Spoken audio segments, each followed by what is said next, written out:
everyone, Michelle here, personal trainer and lifestyle coach. Today we are here to talk about our May 2022 theme of the month, how to be in alignment with our values. So the first thing that we're going to do is identify our values. And then we're going to examine why it is important to be in alignment with our values. And lastly, we're going to talk about how to integrate them into our day-to-day lives. So first, identification of our values. Now, there are probably a billion different ways to do this, but one of the really great resources that I found is from a book called The Confidence Gap by Russ. And what this provides for us is a list of about 50 plus different values, and there's even a little bit of room for a little extra something if you think of something else, but about over 50 different types of values that you can pick from and decide whether or not they are important to you. So what he does is he asks us to rank it on 3 different levels. Number 1, the highest level being very important. Number 2, the medium being quite important. And then number 3, the lowest being not as important. So as you're going through this list and starting to rank them between those 3 things, we want to make sure that we identify at least 10 things that are on the very important list. Then what he asks us to do is to identify at least 10 of those as very important and dwindle it down to about 6 core values that we really think are important to us. Now, one thing to keep in mind is, where have these values come from for you? Have they come from your family, your friends, maybe society? And then once you've decided where they came from, identify whether or not that is important to you as a personal person. Because sometimes there's going to be things that are important to other people, and maybe you grew up thinking those things are important and then realize that they are not as important for you later in life.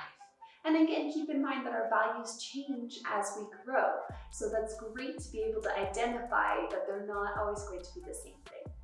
Now, once we've picked our 6 top values, we can think about why it's important for us to be in alignment with those values.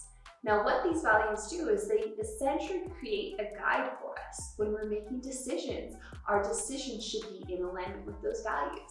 Our behaviors and our habits should be in alignment with those values. And so a really great way to think about this and integrate it into our regular lives is think, where do you spend the most time in your day? Where do you spend your most money? And those should be, again, in alignment with those values.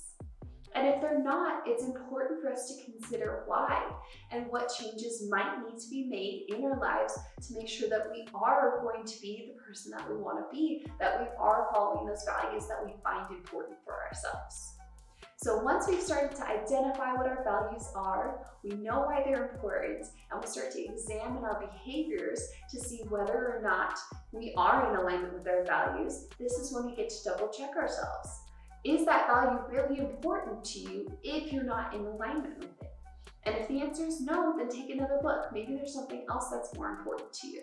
If the answer is yes, then go ahead and keep going. That means that you're doing something correct and you know that you are where you want to be and that we're continuing to grow as people. But we really want to examine these and make sure that every decision that we make, every behavior that we engage in is in alignment with these values to make sure that those are our guiding force. So for our prompt for the month, basically what we're going to do is take a look and give an example of at least one guiding value that you used in that day, or a behavior that maybe went against one of the values that you stated as your top 6. And a really important part of that second piece is to examine why. Why do you think it wasn't in alignment? Is there anything you can do about it? And if not, is there another value that might be a little bit more appropriate for you? I'm so excited to see what everyone comes up with. Please let me know if you have any questions or comments. Thanks so much.